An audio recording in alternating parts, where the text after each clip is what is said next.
Happy Monday, everybody. The Red Sox took 3-4 from the Yankees over the weekend. I know last night did not go maybe as you wanted it. You know, my expectations are kind of realistic. I didn't think you'd sweep the Yankees going in. I was hoping for 2-4. I mean, you have to be beside yourself that you've won 3-4. I know with Dustin May, he struggled, but he's your fifth starter. He's had two good ones, two bad ones. I thought he competed well early in that game.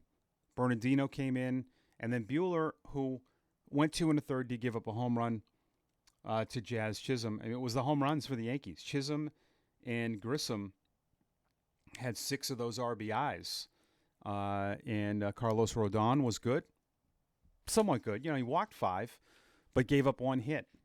And you got to be happy with how you came out of that winning 3-4. And with saying all of that, you know, the Red Sox have the best ERA in baseball since June 30th.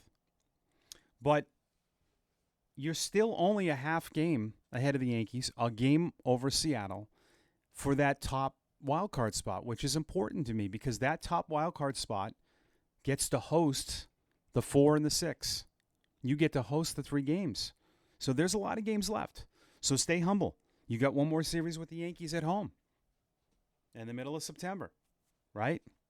You know they're going to be chomping at the bit. That could be huge. But if you don't get the top playoff spot, you have to go on the road for 3 games. I'm not saying that you can't win 2 of those 3, but I'd rather be at Fenway. Just because when you look around baseball,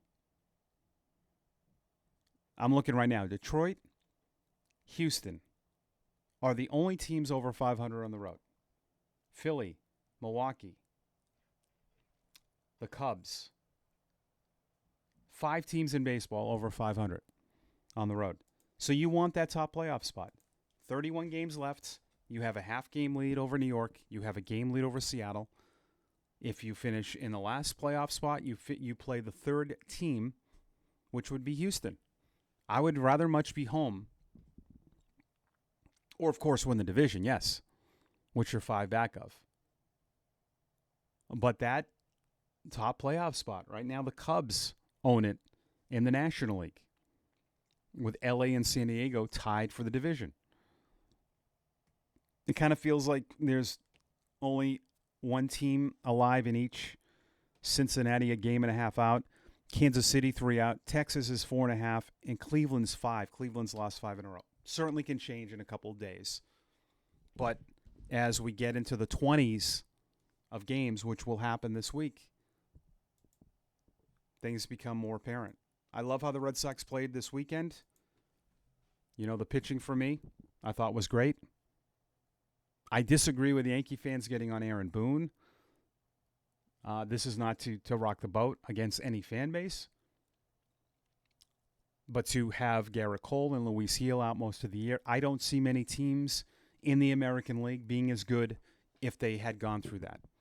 If the Red Sox went into next year and lost Crochet and Bayo for as long as the Yankees have, I don't think that they would be a playoff team. In fact, I would say they would not. They'd be under 500. You didn't have Crochet last year. Where did you finish? Just kind of how New York, you know, it's more Yankee fans. But I get it. But I liked the way you played. Trevor Story. I mean, what more can we say about how he's turned his season around? I do want to point this out. And I didn't tweet this yesterday. Make sure to follow me on social at The Radio Mike. Subscribe to this channel.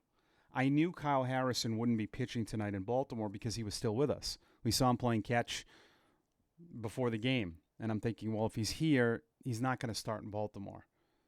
You don't put a guy on a plane the day before, that late, or the next day if the guy's going to pitch, he would have been there Saturday night. So the Red Sox tonight in Baltimore, they will have Brandon Bernardino as the opener because Baltimore has some lefties, and Richard Fitz will be the bulk reliever. So Bernardino went an inning and a third last night, so you're looking probably for an inning, and then maybe Fitz could go 3 or 4, and you'll piece that together. You're going to piece this together tonight. Happy Monday on a Red Sox 5-minute update. We'll talk about this one on Tuesday. Go Sox and enjoy your day.